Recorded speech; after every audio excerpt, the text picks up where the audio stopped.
Hello, random viewer, and welcome to the first episode of Stuff You Should Probably Know as a Private Pilot, Aeromedical Factors. But before getting into that, a brief disclaimer. Although I am a flight instructor, I am probably not your flight instructor. This video is intended to be a supplement to the lessons your instructor teaches you, but never a replacement for them. By watching this video, you are agreeing not to hold me accountable for any damages you may or may not receive by acting upon the information I'm about to provide. Remember that using this or any other video you find on the internet as a replacement for actual flight instruction is a terrible idea that I do not condone. And with that out of the way, I present to you Aeromedical Factors for the Private Pilot.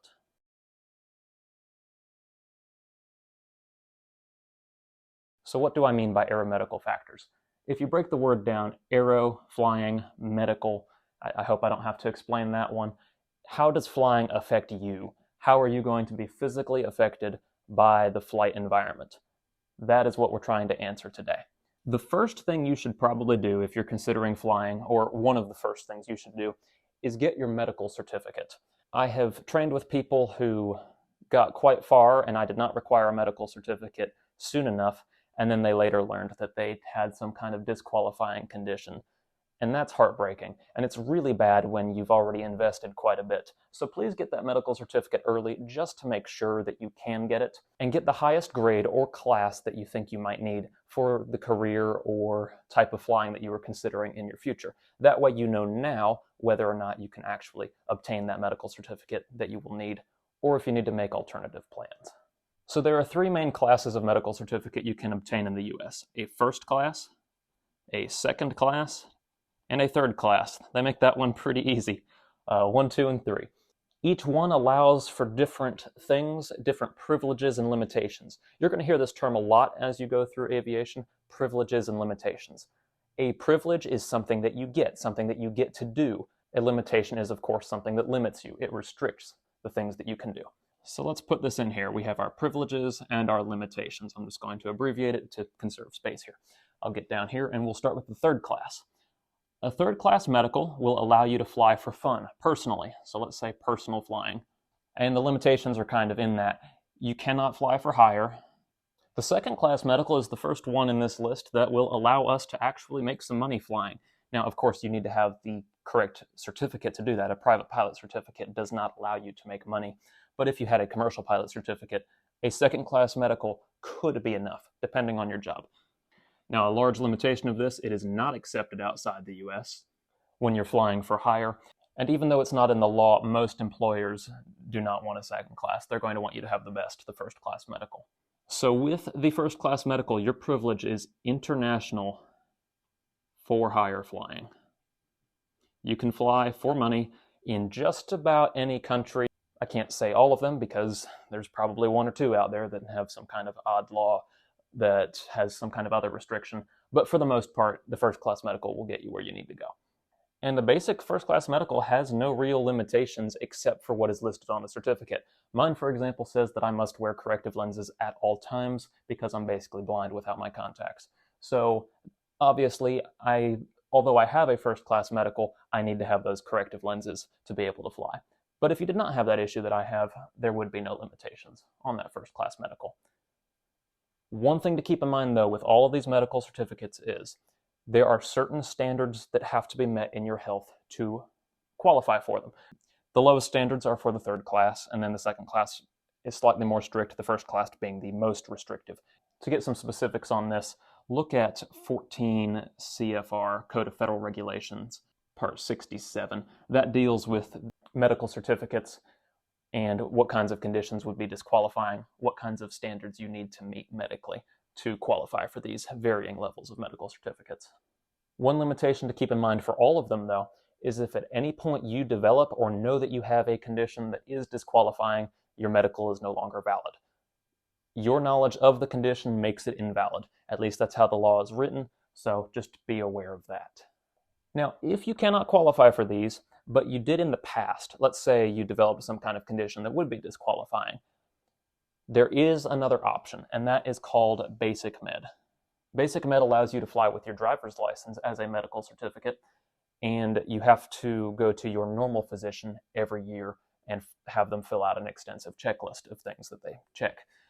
Now, what that means is these medical certificates here, Not just any physician or doctor can do them. It must be an aviation medical examiner, or AME.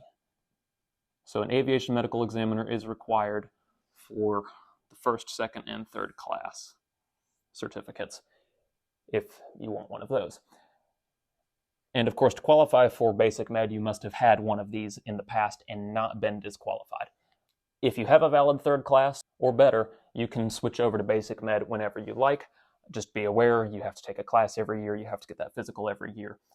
There are a few other limitations with basic med. You are limited to 6-seat aircraft and no higher. You can, of course, fly something with fewer seats, and a maximum of 5 passengers, which makes sense with a 6-seat airplane because you have to be in one of those seats. At least probably. Good luck figuring out a different way. There we go. Less than or equal to 6-seat aircraft. That would be easier. You are limited to a maximum speed of 250 knots indicated. So don't go buying a fighter jet and breaking the sound barrier under basic med, except that's usually illegal anyways. Anyways, there you go, 250 knots. Don't go faster than that if you're flying under basic med. You must not fly above 1,800 feet MSL. That means mean sea level or above sea level.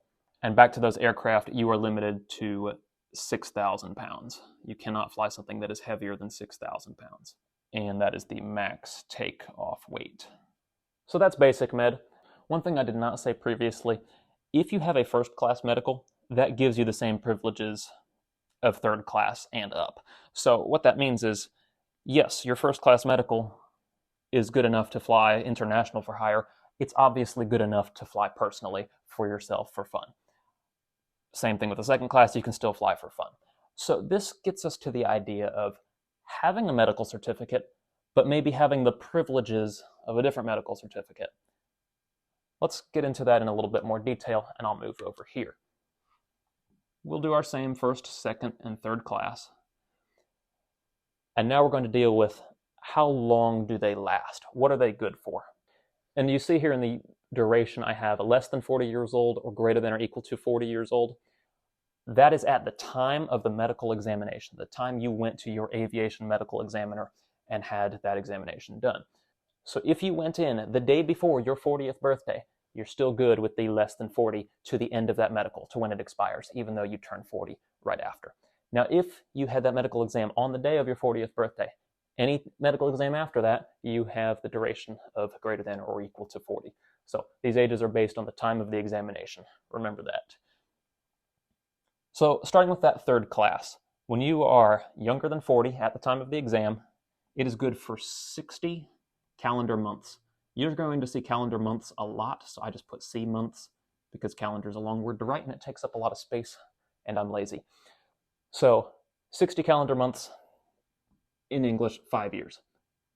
And the cool thing about calendar months is, let's say you got that medical exam on the first day of the month. Well, that medical certificate will be good to the last day of the month, that same month, 5 years later, if you were less than 40 years old.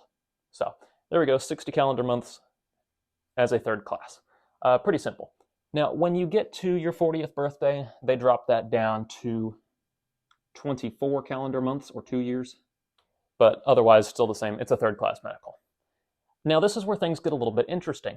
When you have a second class medical, you have it for still 5 years total, but only the first year do you get the privileges of a second class. I'm just going to put a P for privileges.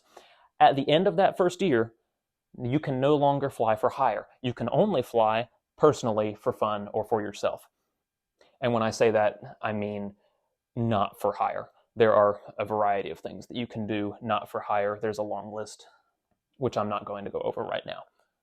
But anyways, second class medical, less than 40 years old, 1 year with second class privileges. At the end of that year, you have 4 years of third class privileges. Please notice that I did not say you have 4 years of your medical certificate being a third class. Your medical certificate never downgrades. All that changes is the privileges. It is still a second class medical in these next 4 years. You just only have the privileges of a third class. That is an important distinction, especially on your FAA forms. Let's say you did get your medical 2 years ago and you're less than 40 years old and doing your flight training. Do not put on your application when it's time to take your check ride or your final test at the end that you have a third class medical. No, you don't. You have a second class, you just have the privileges of a third class. So that's an important distinction. You could get into some paperwork trouble if you misunderstand that. It's still a second class medical, it's just you can't use it as a second class medical. It's ridiculous.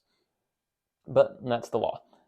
Once you hit your 40th birthday, you still get 2 years total, just like the third. And you're going to notice that it's 5 years, 5 years, 5 years, 2 years, 2 years, 2 years for the totals. I should have secured this whiteboard better, but it'll work. So you still get 1 year with second class privileges, except those 4 years now only become 1 year with the privileges of a third class. So the only thing that really changed is the total duration. You can still fly for hire in the US for a year before or after your 40th birthday with a second class, assuming you work for an employer who allows a second class medical. Now the first class, still 5 years total. And guess what? Still 2 years total before or after your 40th birthday. So all that's still the same, but you only get 1 year of first class privileges, and then it goes down to the third class privileges. Then after your 40th birthday, you only get 6 calendar months of first class privileges, and then you get 18 calendar months of third class privileges. So notice how often a professional airline pilot is going to have to go to their AME and get a medical certificate. It's going to be every 6 months once they hit their 40th birthday. So just be aware of that. You're going to be seeing medical professionals quite often, but that's probably how it should be with the kinds of flying that the first class medical allows for. It's just going to keep people safe. So there's some of the reasoning behind the law. Hopefully that makes sense. Know your medical certificates, their classes and durations, because these are some of the favorite questions of designated pilot examiners, not AMEs, but DPEs, when you go for your check ride or final test for your pilot certificate. So there you go. There's the table. It's also in the regulations. In your FAR-AIM is what that is called, or Federal Aviation Regulations and Aeronautical Information Manual. I'll put a picture of that up. You can go buy that. It's a good thing to have. You can also access it online. It's free if you don't mind reading it through an internet browser. Okay, so you go for your medical and you do have a disqualifying condition. That's the end of the road. You can't be a pilot, right? Not necessarily. There is special issuance. This is a long, I think I can spell. Let me do that better. The special issuance process is an area that I think could use some improvement on the part of our lawmakers. It is usually quite long, drawn out, and expensive. But just know that just because you are not qualifying for one of these, it's not the end of the road. There is possibly still hope. There are several services out there, experts who can help. I would recommend reaching out to them and seeing what they think of your specific situation. But normally what this involves is more paperwork.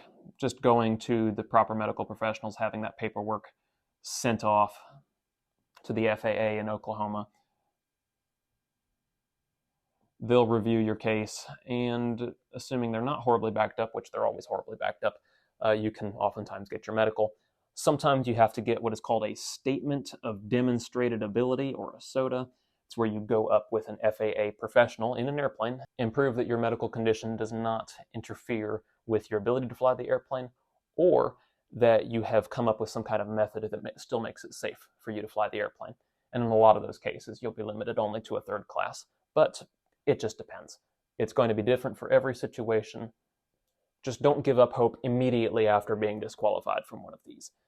Some other advice I do have, if you know you have a condition, don't go to one of these aviation medical examiners and apply for a first, second, or third class medical before you have spoken with an expert, because a denial is a little bit harder to deal with than going in prepared with the paperwork in the first place. So this is all going to be dependent on your specific situation, but just go in prepared. Make sure that you can get a medical certificate, get your medical certificate, and then maybe consider doing your flight training. This is one of the reasons I like to give this lesson first before any of the others, is because I don't want you to discover that you're going to have to go through this fun process after we've already made significant progress and you're about ready to solo. Please don't be in that situation. I've seen it happen more often than you'd think. So just get that medical. If you know there's something going on with you, do the research, be prepared, and that will make the whole thing significantly easier. Okay, enough of the law for now. We have a whole series of lessons on aviation law coming up. Let's save that for then. And let's move on to something a little bit more interesting, perhaps. The most obvious thing that happens in flying is the lack of oxygen with altitude. The higher you fly, the less air there is, and therefore the less air you have available for your brain to work, and the more impaired you can become. This is referred to as hypoxia, or a lack of oxygen to your brain.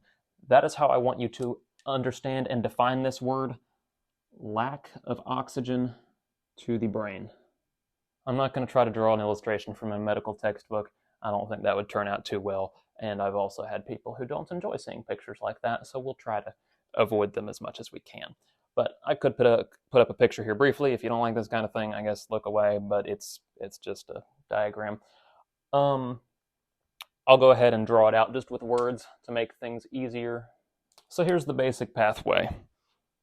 We have oxygen that is outside. That oxygen goes into the lungs where it is absorbed into the bloodstream. That oxygen then flows to the heart, or oxygenated blood, where it is then pumped to the brain and to the rest of your body. Why do we need oxygen? Well, you may have heard of the concept of burning calories. That is not wrong. We do kind of burn the food that we eat. Food and oxygen combine, that's going to release heat and energy that we can use. This is how your brain sends electrical impulses. It needs energy from food and oxygen, well, really the food, but we access that food. But we access that energy in the food that we eat using the oxygen to release the energy that we need to actually survive. And that is, of course, done in the mitochondria. I'm not going to spout out the adage that everyone remembers, but yeah, just know mitochondria are those little things in your cells that make the energy in food available to us. So those mitochondria are going to be in the individual brain cells, allowing them to make the electrical impulses that allow our brain to function, allow us to think, make rational decisions, and ultimately fly an airplane. When you are flying a plane, you need to be at your peak performance or very close to it, or have the ability to get to your peak performance very quickly, because it is a demanding, difficult thing to do. So that's the basic idea. Hypoxia is an interruption of this. There are 4 different ways that this can actually be messed up. Let's get into all of them, shall we? The first and most obvious is going to be hypoxic hypoxia. This happens when there is a lack of oxygen in the environment. So hypoxic hypoxia is going to be dealing with this one. If there's no oxygen in the air around you, good luck getting it to your brain and accessing the energy in food. And that's where problems are going to start. So there are some laws that deal with this, and we'll get to that in the aviation law section, so I won't give too many specifics, but just know that when we are flying under Part 91 of the regulations, that's personal flying, like you're doing when you're receiving your flight instruction or as a private pilot, you can fly up to 12,500 feet above sea level legally before having oxygen. Now, that said, you can fly between 12,500 and 14,000 feet. You get 30 minutes without oxygen.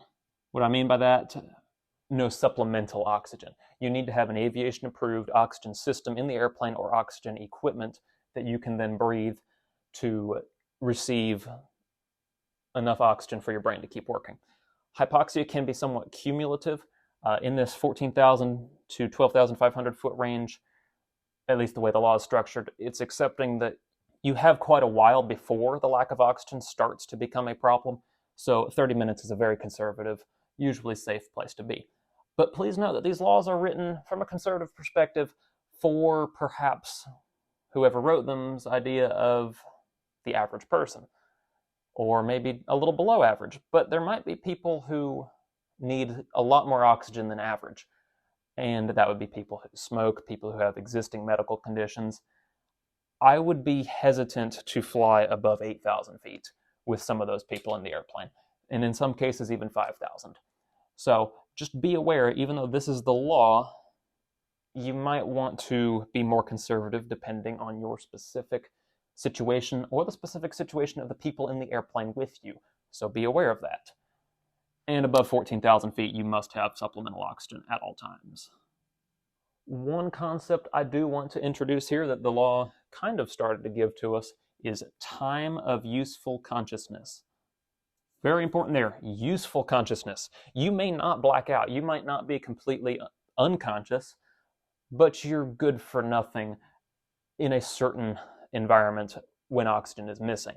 For example, a person who is severely drunk, they might not be knocked out yet, but are they really going to be capable of doing anything to help themselves? Probably not, and the same goes for a pilot. When you are severely low on oxygen, know that you will not be able to help yourself anymore at a certain point. That's what we mean by time of useful consciousness. I'll put up a time of useful consciousness table here, and just take some time to look through it. I know a lot of these altitudes are a lot higher than what you're going to be dealing with in your naturally aspirated or non-turbocharged airplanes, but just be aware that if at any point you feel like going on in your career and flying higher performance airplanes, you have a decompression. In some cases, you have seconds to react, to get your oxygen mask on before you are so deprived of oxygen that you're essentially useless and cannot save yourself. That is why on airlines you hear the flight attendants say during a passenger briefing, put on your mask before helping someone else. And the reason for that is, in the time to help someone else, you may have gone out of the time of useful consciousness, and now you're the one who needs help getting their mask on. So put your mask on first, and then help others. And the same goes for pilots. We have an issue, we lose oxygen, or you're flying at a high altitude, you need to have that supplemental oxygen, because time is of the essence. What are some other ways we can interrupt this process of oxygen delivery to the brain and utilization? The next one that I usually bring up is, let's go with this color, hypemic, think anemic, hypoxia. Hypemic hypoxia is a problem with the blood delivery system. See these red arrows that I have here? I probably should have made them pink to match the colors. Let's do that. That way you can see where I'm pointing. There, now it's all color coordinated. Fun. We're just going to make it simple. Oxygen transportation issues. There is a problem with your body's ability to take the oxygen that is in your lungs and is in the environment to the brain. Anemia is one of the most common ways that this happens. Anemia is a blood disorder that interferes with the individual blood cell's ability to carry oxygen. Obviously, if you cannot carry the oxygen in your blood cells, it's not going to be getting to the brain, and now we could be having oxygen problems even at sea level, on the ground. So that is a medical condition that needs medical intervention in a lot of cases, or at least treatment. So be aware of that. But there is a more common kind that can happen to pilots quite easily, especially in the types of airplanes that we fly. And that is carbon monoxide poisoning. And we just write it CO, one carbon, one oxygen, carbon monoxide, mono meaning one. What is carbon monoxide? It is a gas that is released by combustion. So anytime we're burning things, there is some carbon monoxide happening. And it wants to bind to your blood cells quite a bit more than oxygen would. So let's actually look at a red blood cell. They look almost somewhat donut shaped. They have kind of an indentation in the middle, and then they're somewhat rounded. I don't know, I'm terrible at drawing, I'm sorry. But if we zoom in real close, these red blood cells are packed with a protein. And a protein is just usually a jumbled mess of amino acids. I can just draw a squiggle and actually have it mean something. Wow, even I can do that. And each hemoglobin molecule has 4 atoms of iron. That's where your blood gets its red color. Oxygen binds to that iron and is then carried around. So the real thing that I want you to get from this is there's a limited number of storage spaces for oxygen. So, put simply, if it were a puzzle piece, each oxygen transporting part of your blood, each molecule, we'll just make it simple, has 4 slots to hold oxygen. So we can put an oxygen here, and oxygen is O2, so 2 O's. And that's great. It'll pick them up, carry them to your brain, and drop them off like it's supposed to. Here's the problem. Carbon monoxide can come in here and fill up these spaces. How good is it at filling up these spaces? 200 times more than oxygen, actually. So remember that. 200 times more reactive with that hemoglobin molecule than oxygen is. So there's not much of a contest there. If there's carbon monoxide in the environment, even a little bit, it is going to start clogging up your hemoglobin molecules. It's going to clog up your blood and make it very difficult for it to transport oxygen to the brain. The analogy I like to give is, look at that pickup truck going down the road that has a bunch of junk in the back of it. We've all seen them, people who just fill up their cars with junk. The amount of available space in that car to do useful things like transport people or not junk is less. When there is stuff in the way, you have less space to do what you might want to do. Well, we only have 4 slots per oxygen-carrying molecule or protein in our blood. So if we only have 4 slots and we fill them all up with junk, which is carbon monoxide, there's no room for the thing that we actually care about, the oxygen. So that's how carbon monoxide gets you. It's not poisonous on its own. What makes it poisonous is that it clogs up the spots that we need oxygen to be in, because the hemoglobin and iron in it reacts with carbon monoxide a whole lot better than it does oxygen. And it's going to take hours to get it out of your system. Even if you remove the source of the carbon monoxide, you're going to have to spend quite a bit of time clearing it all out because it binds that easily. So even a small carbon monoxide leak is a serious problem. Please have a carbon monoxide detector in your airplane and check it. A lot of people have that one that they just stick on that turns color. Well, that's not any good if you're not actively looking at it. You're probably wondering, how does carbon monoxide get from the engine into the plane? It'd be the heater. And even in the summer, you're not immune. That heater leaks on almost every airplane I've flown, just a little bit. So if there's a crack in that exhaust pipe, because it's an exhaust heater, it can let carbon monoxide into the cabin, and then you're not having a fun day. So that's hypemic hypoxia, carbon monoxide poisoning, or other blood disorders, even a lack of blood. If you're carrying someone who's just had a major surgery or serious injury, they have less blood in their system. Oh yeah, or even donating blood. There's less blood available to transport oxygen to the brain. So just be aware of that. Anything that interferes with oxygen transportation, that's hypemic hypoxia. And it could be a problem, actually we're going to leave that on there. It could be a problem even at lower altitudes where you wouldn't think about hypoxia being a problem. And also be aware that these can compound. 5,000 feet isn't bad, but for someone who smokes, they have a lot of carbon monoxide already in their blood, and they also have lungs that have been compromised. So that 5,000 feet now, they might be feeling like they're at 14,000 feet. So just be aware of that. Your physiological altitude may not be the same as the actual altitude outside the airplane. Now, this is another really interesting one that we don't think about too often, but in an airplane, we are in a unique environment where we can experience G-forces, and that leads to stagnant hypoxia. For this, just remember blood not flowing. If there is something interfering with your blood's ability to move to the brain, well, oxygen's in the environment, your blood's able to transport it, but the transportation part is not happening. There's no movement of blood. Well, now we have a problem. So the most common cause of this in, say, fighter pilots would be pulling too many Gs in a tight turn, pulling back on the yoke or stick really hard. These all exert acceleration on the aircraft, and then your blood can flow down to your legs instead of to your brain where it's supposed to go.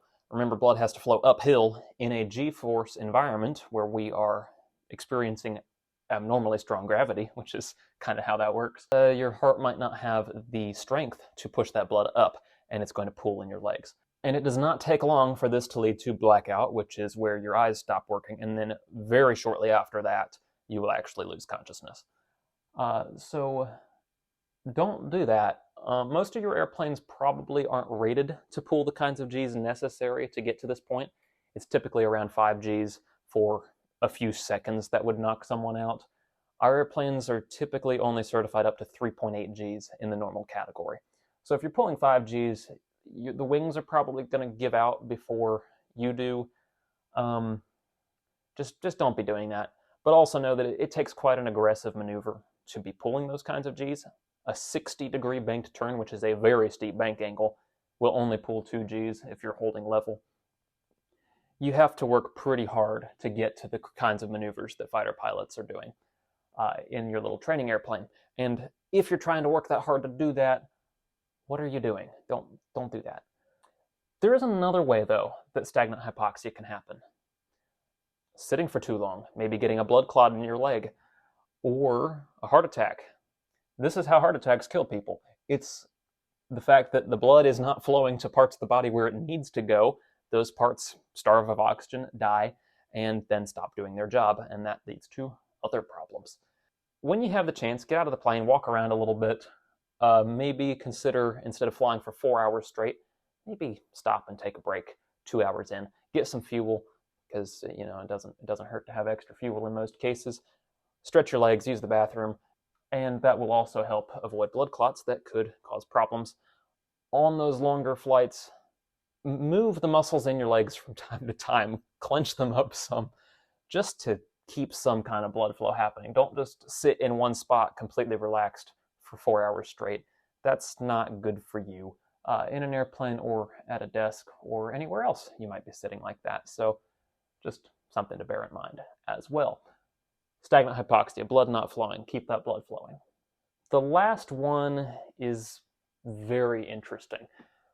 This is one that also is not thought about nearly enough, in my opinion, and that is histotoxic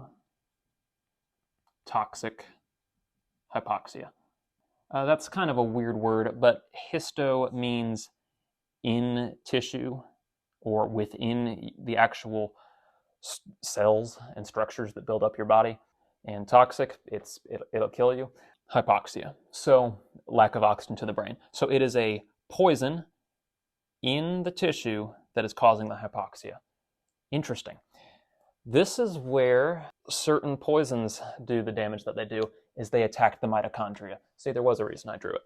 Poison can get into the mitochondria and disrupt their ability to combine food and oxygen and generate heat and energy. With that reaction destroyed, your brain's not going to be too good at doing what it's supposed to be doing, like thinking or flying an airplane.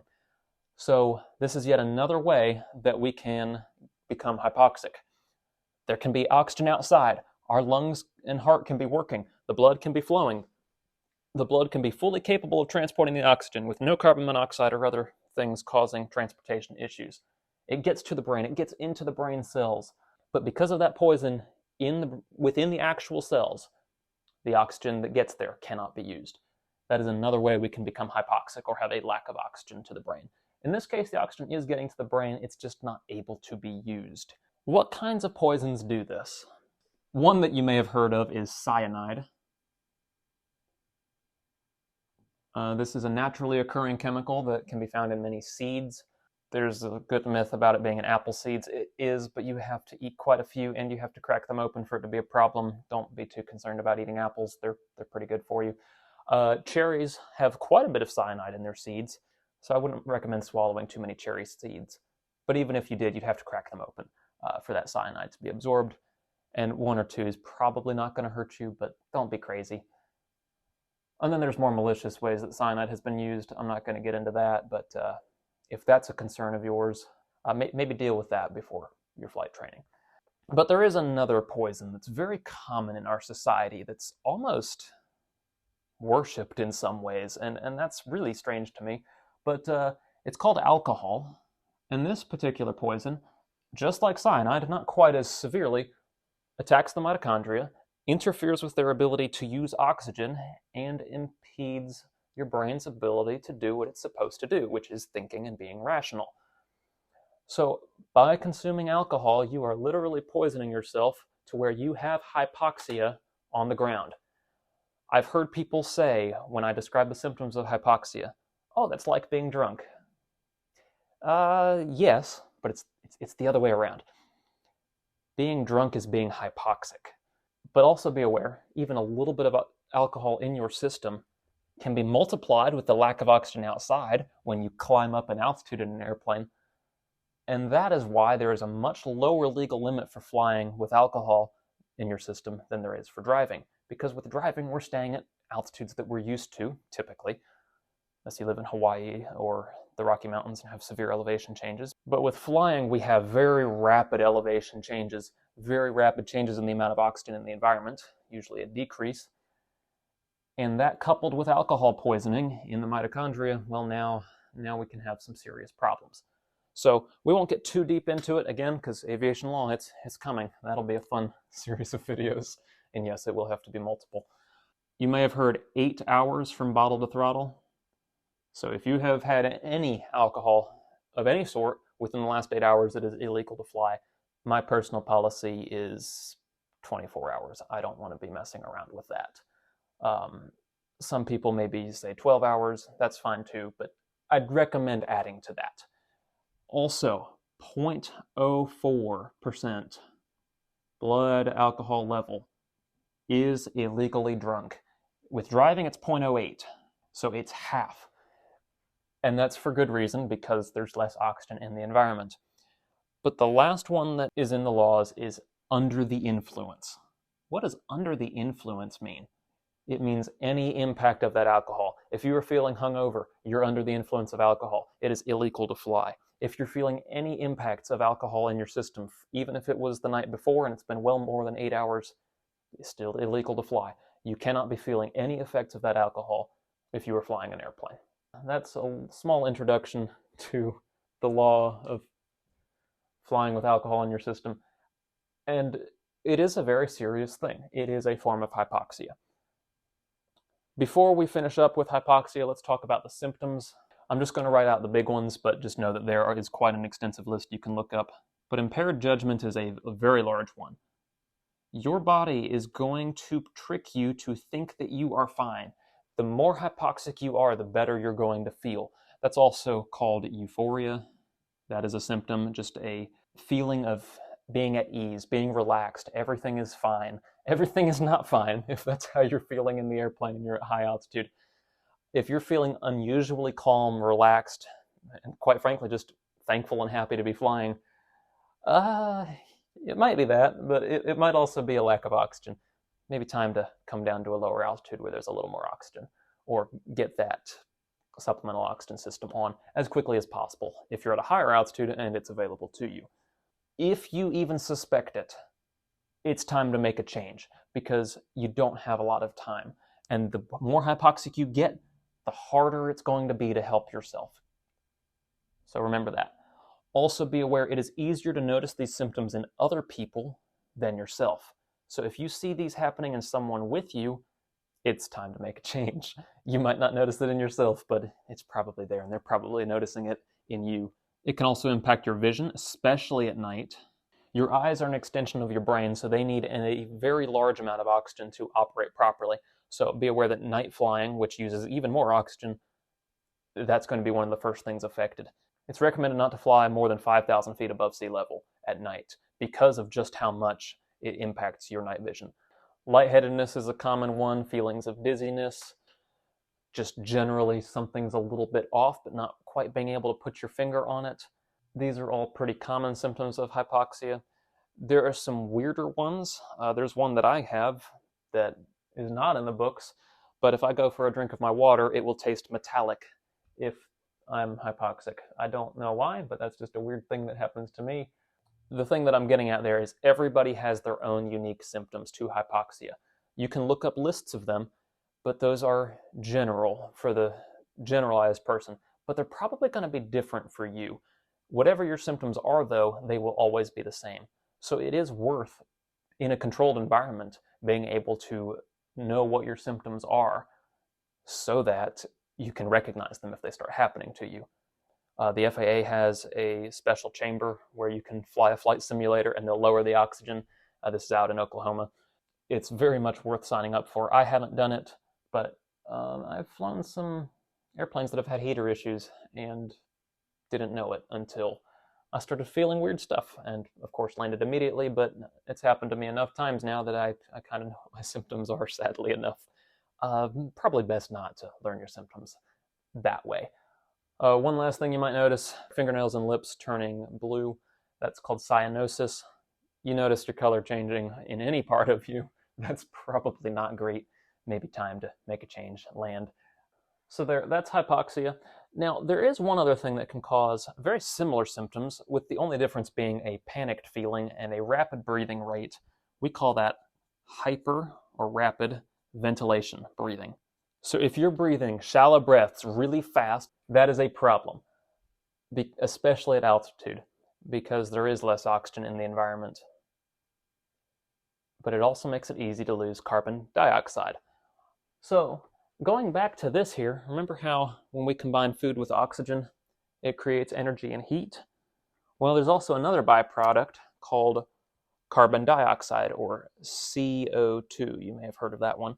CO2 is a waste product, but your hemoglobin, I've already erased it, but that molecule in your blood rely on carbon dioxide to be able to recognize that it's time to pick up oxygen when they get to the lungs.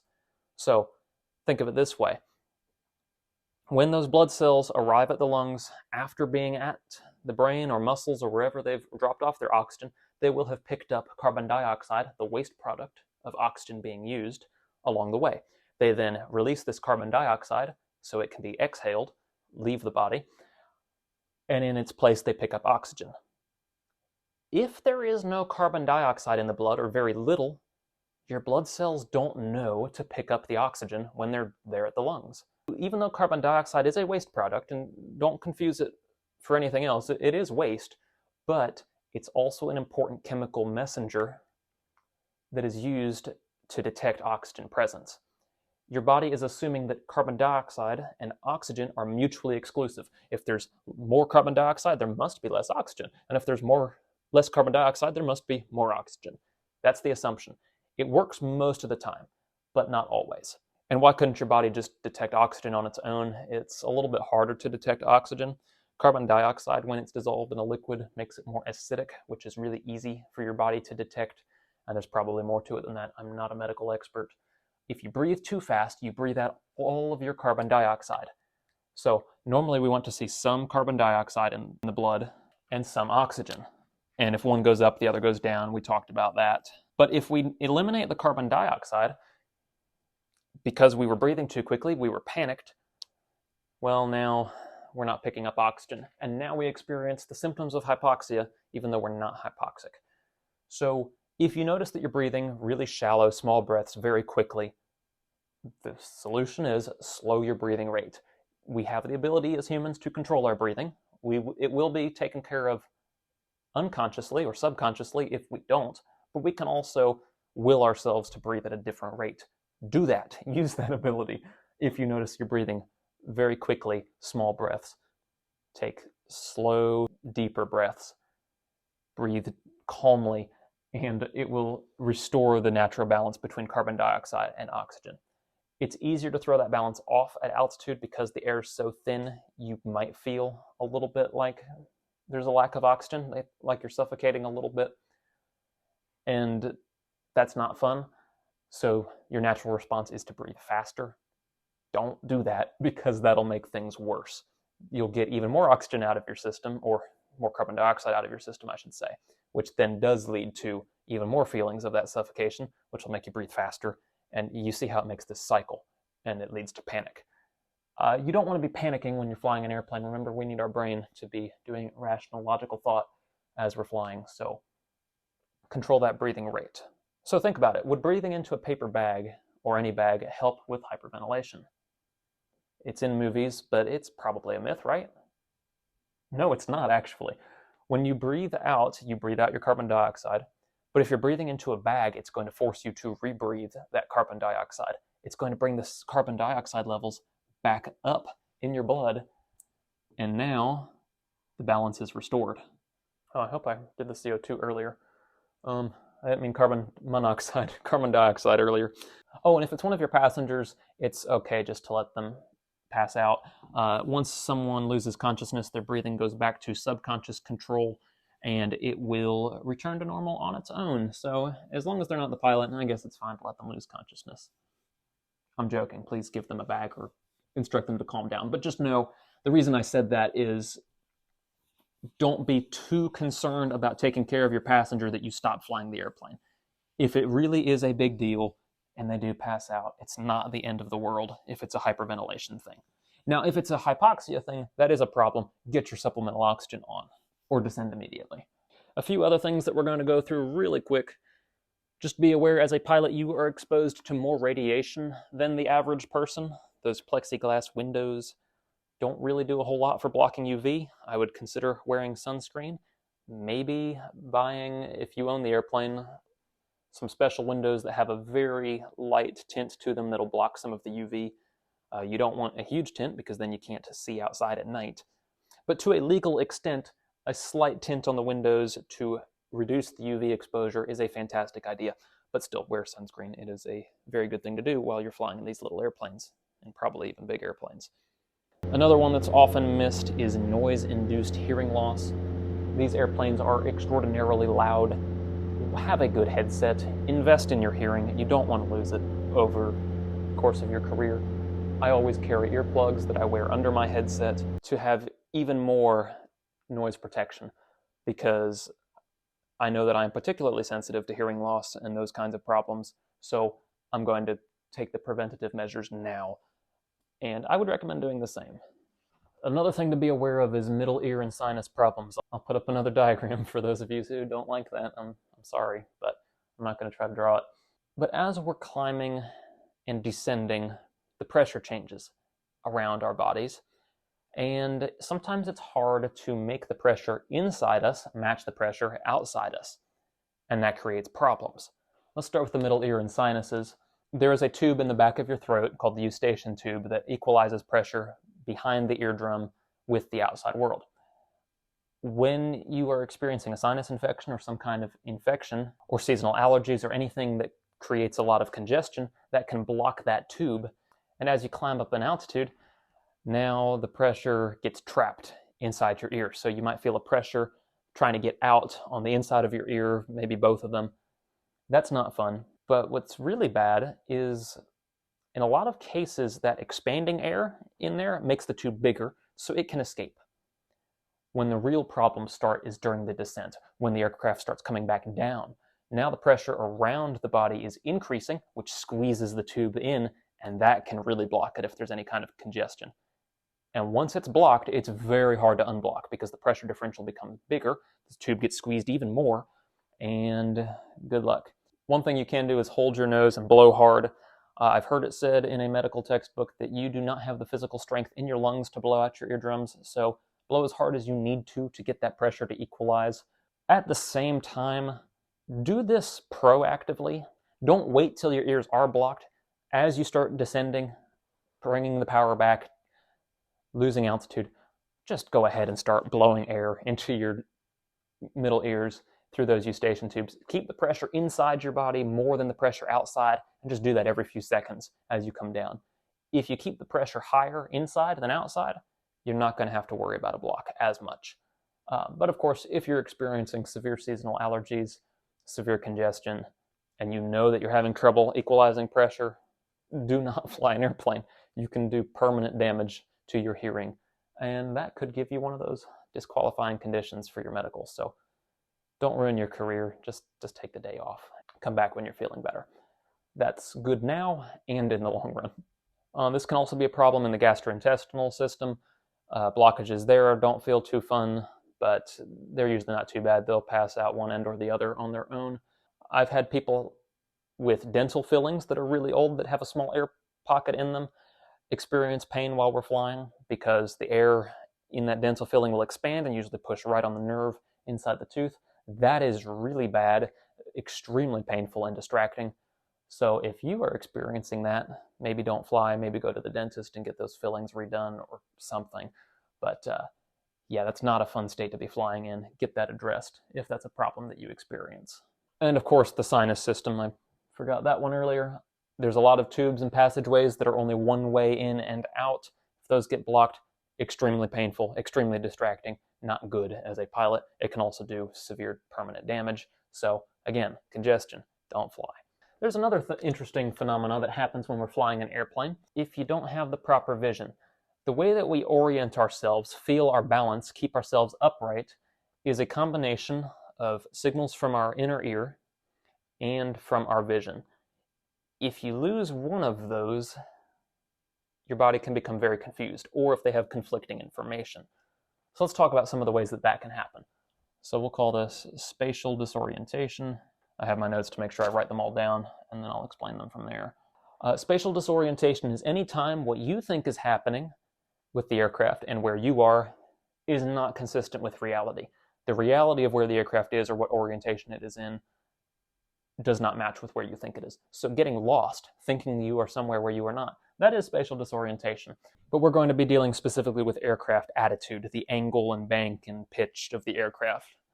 That's where spatial disorientation becomes very dangerous very quickly. So let's go through a few of the common ones. There are the leans. Actually, I'm just going to write all these. There we go. That saves us some time. I can go through it a little bit quicker. So the leans happen when you enter a slow, gentle turn without realizing it.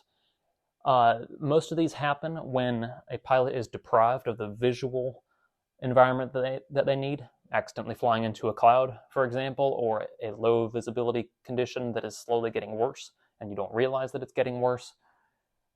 Deteriorating conditions are really scary. If you are in a situation where you're not sure about the weather, decide on a parameter. One that I'll often do is I'll look out the window and, okay, I'm halfway between the top of the clouds and the ground, and I am 2,000 feet above the ground.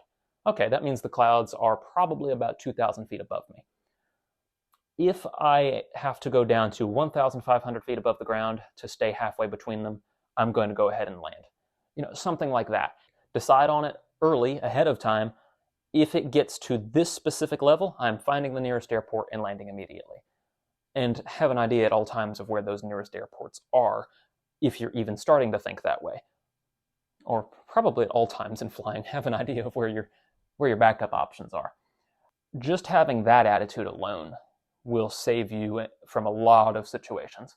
But let's say, God forbid, you do get into a situation where you can't see outside very well. There's no horizon. Well, now we start running into these issues. We'll get to motion sickness later. The leans. You're looking straight ahead. Typically, you look down at something on your lap, your iPad maybe. This is where that thing can be more of a hindrance than a help. And you start banking. And you don't realize that you're banking. And you look at your attitude indicator. Oh, I should probably go get one of those too. Here we go. This is what you want to be using to avoid spatial disorientation, your instruments. As you start banking, you look at your attitude indicator and, oh, I'm in a turn. So you roll it back to level. But you don't feel like you're level because you've been in that turn so long, the fluid in your inner ears has begun to rotate with the aircraft. So you're going to lean in your seat. That's why it's called the leans. Now, left unchecked, you will go back into that turn without even realizing it. You'll go back to where it feels like it's level.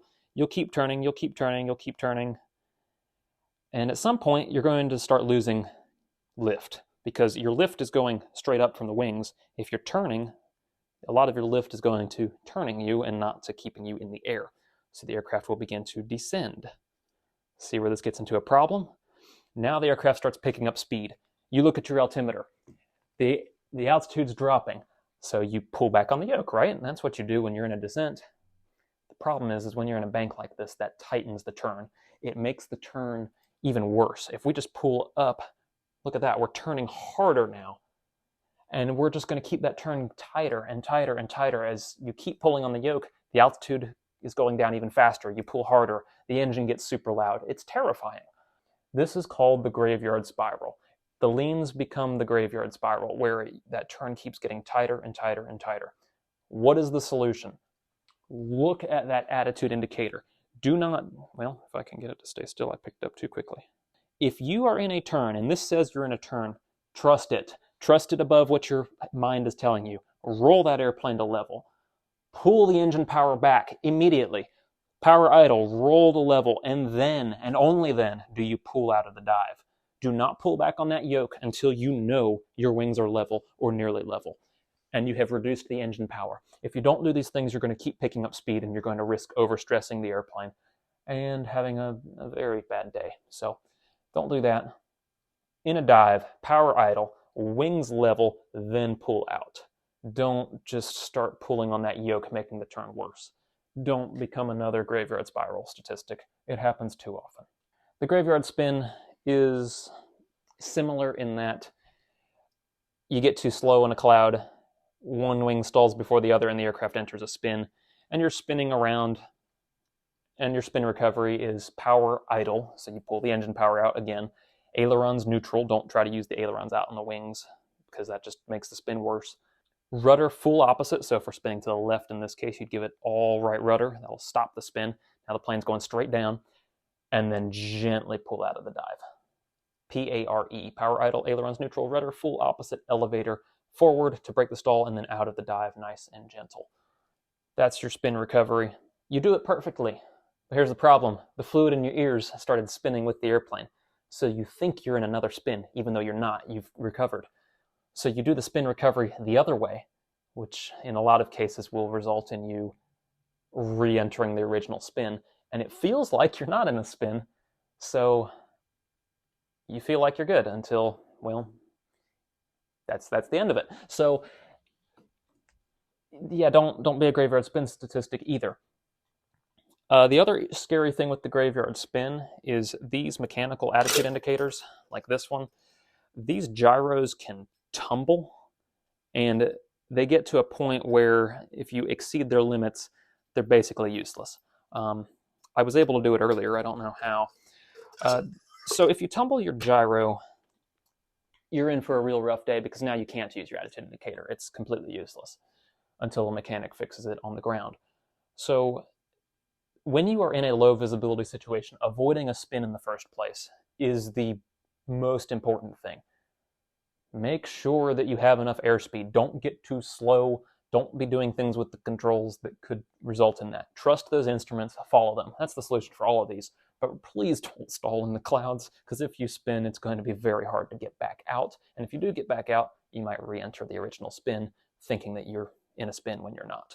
That's the graveyard spin. Somatogravic illusion is where the aircraft accelerates. You're flying along at a nice low speed, you give it a ton of power, you're pushed back in your seat. Well, you're going to think you're pitching up, so you pitch down. Well, that can be a problem if you're near the ground doing a go-around. If the runway's here and you gave it all that power to go around, well, you're having another bad day. And the reverse is also true. If you're flying real fast and pull the power all the way out, you feel like you're pitching down, so you pull back. Well, now we can stall and get into that graveyard spin thing. So be aware that power changes and acceleration changes will feel like pitch changes, even though it's really this change, when you don't have your vision confirming what you're seeing and feeling. Inversion illusion, feeling like you're upside down. I had this happen to one of my students once. It's pretty rare, but if you're in a climb and pitch forward too aggressively, you feel like you're tumbling backwards, which is going to make you pitch forward even more, which makes you feel like you're tumbling backwards even more. And you can get into this very aggressive pitch down and go weightless and just straight into the ground, really. He caught it. I caught it. We both caught it. And sat for a second saying, why did we so aggressively pitch down, and figured out it was probably the inversion illusion. He probably felt like he was tumbling backwards and pitched down even harder. So that does happen from time to time. It's rare, but just gentle control inputs when you can't see, when you're in an instrument flying environment. Elevator illusion, updrafts and downdrafts feel like pitch changes, and it'll lead to you pitching wrong and your altitude being all over the place. Again, trust your instruments, don't trust what you're feeling. False horizon, this is a pretty good one where you look out in front of you and you see a town here, a town here, and a town here. Oh, I must be level, because the towns are in line with the horizon and I'm flying straight. Maybe not. Maybe the horizon is here. Here's the ground, and these towns are just at an angle to you, that's where the false horizon can get you. So on those nights where you don't have a horizon, again, use the instruments, trust them over what you're seeing out the window. Lights on the ground or mountains or cloud decks often are not as flat as they may appear, and it may put you into a turn when you don't think you're in a turn, and now we're disoriented, which leads to all kinds of other problems. Autokinesis. If you're flying on a dark night and there is only one light to look at, one star, one lone airplane or town or whatever out there, and it's black everywhere else, that light might look like it starts to move if you stare at it long enough. So at night, don't stare at one point of light, look up and to the left or right of it, and then down and to the left or right of it, but just move your vision around. Don't just stare right at it. Just a few seconds at each point, but don't look directly at it for long periods of time, because that will create problems with orienting yourself. And if that light looks like it's moving, you might move the controls trying to chase it. And that's not a good day either. I did skip the Coriolis illusion. That's where the plane's bouncing around or turning and you're moving your head erratically, and you're going to feel like there's some kind of spinning happening in a totally different direction that is not actually happening. So the plane might be doing this, but if you're looking out your left wing and the plane's rolling this way, well, it might feel like you're tumbling all over the place and you might do something crazy trying to correct it. Don't do that. Trust your instruments. Motion sickness happens when what you're seeing and what you're feeling in your middle ear are not aligning. Some people experience this. I guess the explanation is your body thinks it's been poisoned since there's a misalignment, so the solution is clear out the contents of the stomach to get rid of that poison, except there is no poison. You're just in an airplane and your body's not used to it. There are a lot of things you can do to help a little bit. Drugs are an option for your passengers, but typically not the pilot, because any medicine needs to be approved or on the FAA approved list. Things like Dramamine are not, so you can't fly if that's in your system. So be aware of that. This is why you should probably do a discovery flight with a local flight school before you go too deep into your ground school, to make sure that you don't have a serious motion sickness problem in an airplane, especially if you've never been in a small plane before. Go up in a small plane at least once before you decide that you want to invest a huge amount of money, time, and effort into pursuing flying small airplanes. But if you do experience motion sickness, look outside as much as you can. The farther away something is that you're looking at, the better. Straight ahead is good, but out the side will work as well. You don't want your head too far to the side, because that can create some problems. Having a little bit of food in your stomach actually does help. Some people think, well, I don't want to throw up, so I'm just not going to eat anything. That's going to make you more likely to have problems, as I've seen many times. So have a little bit of food in your system. Stay properly hydrated, drink water, get some cold air if you can, and really the best thing to do is land. Let the motion sickness clear before you fly again, because it's only going to get worse in most cases. Landing illusions we're going to get into more when we get into the night flying video, but we'll just go through it real quick. A runway that is skinnier or wider than usual from what you're used to, that can make you think that you're higher or lower. So let's say that you're used to flying at an airport with a medium-sized runway, and you go fly to one at night that has a very narrow runway, real skinny. You're going to think that you're higher than you are. So you might smack into that runway too early, trying to fly lower to make the runway look the way that you're used to it looking. You could also hit trees at the beginning of it. Those visual glide slope indicator lights on the side of the runway are really good to use. If you don't have those, have an instructor show you how to load up an instrument approach, maybe, if that's an option to that airport, just as an idea of a glide slope or proper descent angle to a runway. Ideally, we want, assuming there's no obstacles, a 3-degree angle. I have really exaggerated how that looks. 3-degree descent angle as we're coming into land on a runway. But if you don't have any of those things, first of all, why are you flying at night to an airport with a narrow runway that you're not used to on your own? Maybe some decision-making needs to happen there. But anyways, if you're still doing it, one trick I can give you that will help is 3 nautical miles to lose 1,000 feet, assuming standard and no trees at the end of the runway. That will give you a 3-degree descent angle. So when you're 3 miles from the beginning of the runway, you should be 1,000 feet above the airport. So just things to be aware of there. Have an experienced pilot with you if you're going somewhere at night that is abnormal from what you're used to. But even during the day, a skinny runway can cause some problems. So just be careful. If it doesn't have visual glide slope lights and you're not sure that you can get in there, go to an airport that does have those visual glide slope lights. If you're looking at the runway from the front angle, they'll be over here. It might be 2 lights only. It might be 4. It might be some other combination. But in most cases, you're going to want to see 2 red and 2 white. 4 red, you're dead, is one of the sayings that we use sometimes. Don't have 4 red lights on those glide slope indicators. They're real helpful. They'll help you out. And of course, if there's only 2 lights, 2 red, you're dead. Don't go there. Fly, level off, get to a higher angle, intercept that glide slope, and follow it down properly with the 2 red and 2 white.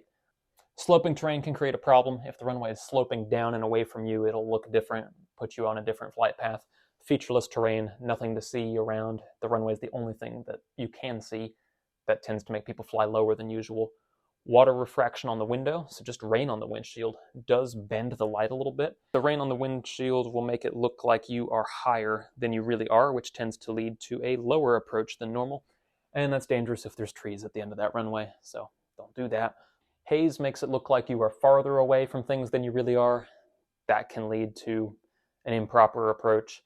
Fog, if there's like a really thin layer of fog just right above the runway, when you enter that, it might make it look like you're pitching up, so you pitch down, which is the exact opposite of what you need to be doing when you're right about to touch down. Runway lighting intensity. Let's say you're used to flying at an airport with a runway with super dim lights, and you go fly to a nice international airport with super bright runway lights. You might level off in your flare or your landing too early, stay high, and stall and fall down. So be aware that super bright lights are going to make you want to level off early. And the opposite is also true. If you're used to flying at an airport with really nice runway lights, and you go to some smaller airport with lower quality lights, let's just say, you might smack into that runway earlier than you're used to because you're used to the lights being brighter right as you touch down. And then ground lighting. Anytime you mistake something on the ground for a runway that is not a runway, or lights on the ground, I should say, that is a ground lighting illusion. Please don't land on an interstate thinking that it's a runway. Don't do that unless it's an actual emergency and you just have to land wherever you are. Ideally, it's best to land at airports when there's nothing wrong with the airplane. So there we go. That's a brief introduction of some of the spatial disorientation stuff. We will cover landing illusions again when we get into the night flying video. Now, a helpful tool the FAA created to help remember all these medical factors and ensure that a pilot is fit for flight is the IMSAFE Checklist. So it is good to go through this, and you probably should go through it before every flight that you do to ensure that you are indeed safe to fly. Verify that I am safe. Okay, the I is for illness. Are you sick in any way? That will absolutely have an impact on flying. We talked about how congestion can be an issue, but just the general tired, fatigue, achiness that comes with many common illnesses is distracting. It is going to diminish your ability to operate at your peak, especially if something goes wrong while you're flying. And that is something a lot of people forget to consider. You might be good to fly the plane if everything goes well and perfectly. But what if something goes wrong and an unexpected situation comes up? Are you going to be able to rise to that occasion? This is what we're trying to ensure that you are able to do. The M is for medication. If you are taking any medications, especially if they're ones that you have not taken before, perhaps consider rescheduling your flight. Also make sure that your medications are on the FAA approved list. There's one that AOPA has published. There are others online if you Google them. Check through them. Make sure that whatever you're taking is actually approved and legal to fly with, because many medications have side effects that maybe aren't too big a deal on the ground, but could absolutely be a problem in the air. The S is for stress. Is there anything on your mind that would distract you from flying? Is there anything that is making you feel like you have to make this flight? These are extremely dangerous situations to be in. We call them external pressures. If you are feeling like you have to do this flight, you probably shouldn't do this flight, because that stress, that feeling of I need to fly today, or I need to make this trip, I need to get so-and-so to wherever they're going, external pressures are the factor that will make you ignore all others, and we'll get into that with risk management at a later time, but just remember that. Another interesting thing about stress, this is not scientific, there are no parameters I can put. We'll put stress on this axis down here. So more stress, less stress. Again, we're not going to use numbers. I don't know how to quantify stress. And then mental performance, how well you perform as a pilot. So at face value, if you were to graph your performance and stress, some people might see it like this: more stress, less performance. But it's actually a bit more interesting than that if you were to graph it. And of course, it'll be different from person to person. But in general, at zero stress, a person's performance is actually quite low. If you are so laid back and relaxed and so at ease that you feel no stress whatsoever, that can be a dangerous situation in flying. That could be someone who's not respecting just how serious and how dangerous the activity can be. So you want to have a proper respect for it. You don't want to be fearful, but you need to have that awe, that just respect, and a little bit of alertness, or a very small amount of stress, to ensure that you are at an optimal level. And so with a small increase in stress, we get a large increase in performance to a point, and then the stress level becomes unoptimal and it starts to taper off. So when dealing with an emergency, maybe an engine failure or something going wrong with the aircraft, your stress level will increase, and if you're prepared for it, your performance will go up. You will be ready to deal with it, and that's fantastic. But every person has a point. There will come a point where the stress no longer creates an increase in performance, and it is a very sudden, steep drop-off. Once you're pushed over the edge, it's not a good place to be. It's like juggling too many things, and when that last thing is added, it all falls to the ground. It's the same thing with stress. So just be aware that everyone has this threshold, and if you're approaching this territory, you need to decrease your stress somehow. You need to offload some workload. You need to get someone to help you. You need to get some encouragement. You need something to bring this stress level down so that you don't go off the edge. Another thing to consider is a person who naturally, just in their day-to-day life, is right about here. Even so, flying an airplane might put them here, and then if anything goes wrong, that could push them over the edge, even a small occurrence. So ideally, your baseline should be, I don't know, here-ish. A tiny amount of stress, but not so much that we're anywhere close to the drop-off, where the stress becomes too much for you to handle. Something to consider with stress. If you're feeling particularly anxious one day, maybe don't fly. If you're feeling particularly relaxed and at ease about a flight one day, maybe don't fly. You want to have a healthy respect for it so that you're ready to rise to the occasion if necessary, but not so close to that you would drop off the edge. Know yourself, know your limitations, and if you're getting close to them, it's time to stop. It's time to take a break. A is for alcohol. We've already talked about alcohol. A small amount has a massive impact, especially with the altitude changes, because alcohol multiplies your hypoxia. So be aware of that. If you've had a decent amount to drink, if you're feeling any impacts, if you're at all outside of the legal limits, like it's been less than 8 hours since you've had to drink, don't be flying an airplane. Fatigue, being tired, not having energy. Be aware that there are two kinds of fatigue. There is chronic and acute. Acute fatigue is just, I'm tired today. I didn't sleep well last night. I'm feeling like I need sleep this one time. Okay. Another occurrence of acute fatigue, yeah, that's probably fine too. But multiple days in a row, multiple occurrences of acute fatigue, it becomes chronic. When fatigue gets to the chronic level, it is extremely dangerous. It can be dangerous at the acute level. If you haven't slept well multiple nights in a row, you probably should find someone else to do that flight, reschedule, do something, but don't be in that airplane. It's not going to end well for you. Fatigue is cumulative. It does build up. Also be aware there is task fatigue. If you have a stressful job and then you're coming from that to your flight training, you're already fatigued from all the work and mental things you've been doing in the day. You might not be able to make it to a point where you can be flying an airplane effectively. So keep that in mind as well. There is the actual getting enough sleep, but then there's also task fatigue as well if you have too many tasks, too many things on your mind. So keep all that in mind. E. I've heard two different things. One of the ones that is more common is emotion. Make sure you are emotionally fit to fly. If you've just had a death in the family or gone through some kind of traumatic life-changing event, why are you even considering flying an airplane? It's time to take some time off, get that under control, and then maybe come back to flying when you are emotionally fit to do so. The other one I've heard of is eating and hydration. That's another good one. Make sure you are well hydrated, well fed, because if you are not, well, having an empty stomach makes you more likely to become motion sick.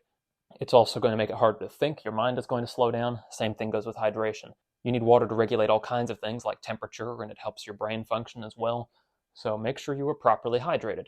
Yes, that does have the risk of needing to use the bathroom. Well, maybe plan a flight that's short enough that you have that opportunity. But if, well, I don't want to have to stop to use the bathroom, is your excuse for not drinking at all? That's dangerous too. Find a middle ground, find something that makes sense, especially on those hot summer days. Most of these little planes don't have air conditioning. If you don't have enough water in your system, you won't be able to regulate your temperature internally, and that's going to create a bad day as well. So make sure you are safe to fly. Go through all of these and consider each and every one of them before operating an aircraft. You need all of these to be in check to be safe to fly. The last thing we'll briefly touch on is decompression sickness, or DCS. This typically comes from people who have been scuba diving. When you are scuba diving, you're breathing compressed air at a higher pressure. And at higher pressures, nitrogen that is naturally in the air can dissolve or enter the water in the human body. So your blood plasma, the water in your cells, between cells, all that will fill up with nitrogen. There's already some dissolved in everyone, but when you're at those higher pressures while scuba diving, very quickly those pressures build to a point where significantly more nitrogen can dissolve. If a scuba diver comes to the surface too quickly, they can get the bends, or decompression sickness.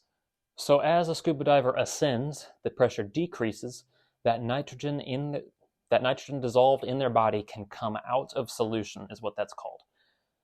The higher the pressure, the more air or gas, in this case nitrogen, that can be dissolved in a liquid. Well, when the pressure decreases, there could be more air or gas in that fluid than it can hold. So that rapid decrease in pressure causes all of that gas to come out. It has to go somewhere. It can't stay in the water. And so it forms air bubbles. You see this every day. This is a soft drink, ginger ale in this case. But when I open this, watch what happens. The pressure in this bottle is right now quite high. But as soon as the pressure drops by me opening the lid, see all those bubbles form? That is the gas coming out of solution. That will happen in the human body if the pressure drops too quickly. And bubbles in a hydraulic system, and your blood supply is a hydraulic system, is bad. It's really bad. Bubbles will clog up pumps. They'll cause blood clots. They will cause the blood to not flow the way that it's supposed to. Those air bubbles will wreak havoc over all kinds of systems in the body. Sometimes they form on a nerve and create extreme pain in that area, or completely knock out control of a limb. Sometimes they'll form in the lungs, which is lethal. It can kill you. If it forms in the heart and interrupts blood flow, it can cause a blood clot. All kinds of things that are extremely bad and will very quickly take someone out of commission. Why does this matter to pilots? Because we also have a pressure change. When we climb real quick, especially to high altitudes, we can experience the same thing. Now, you have to be in pretty high performance airplanes, unpressurized, cold. Those kinds of environments can produce it even for people who have not been scuba diving. But at the private pilot level, just be aware that if someone has been scuba diving, it needs to be at least 24 hours in their past before you've taken them up in the plane. So if you're picking up a friend or flying with a friend in an area where scuba diving is common, ask them if they've been scuba diving. Their training should have taught them not to fly in an airplane soon after, but just double check, because it could become very bad very quickly. If you're flying and suspect decompression sickness, it has some strange symptoms like pain in joints or areas where there were previous injuries, since scar tissue holds on to bubbles more easily than other kinds. They might be coughing. There'll be weird swelling and pain in places. It's odd. So if you suspect decompression sickness, first of all, descend immediately. Get the pressure higher to try to push some of those bubbles back into solution. The next thing you can do, if you have pure oxygen on board, have them breathe that. Now, the temptation is to land at the nearest possible airport and have an ambulance come. Here's the problem with that. A lot of these airports are in remote areas far from a hospital. You are currently in one of the fastest modes of transportation available to people. How about you use that airplane to get to an airport that has a hospital nearby? That is going to get them the help they need as fast as possible. You need to get with air traffic control. You need to declare an emergency. You need to tell them what's going on, what the medical emergency is, or what you think it is, and that you're going to need a hospital that has a hyperbaric chamber. Hyper meaning high, baro, pressure, and chamber, yeah. So they're going to put this person into this chamber with very high pressure. It will push the bubbles back into solution, and then the medical professionals will slowly lower the pressure, and the person can naturally breathe out these gases that have dissolved in their system safely in a controlled environment. That's the treatment. You need to get them to a hospital that has one of those. Not all of them do.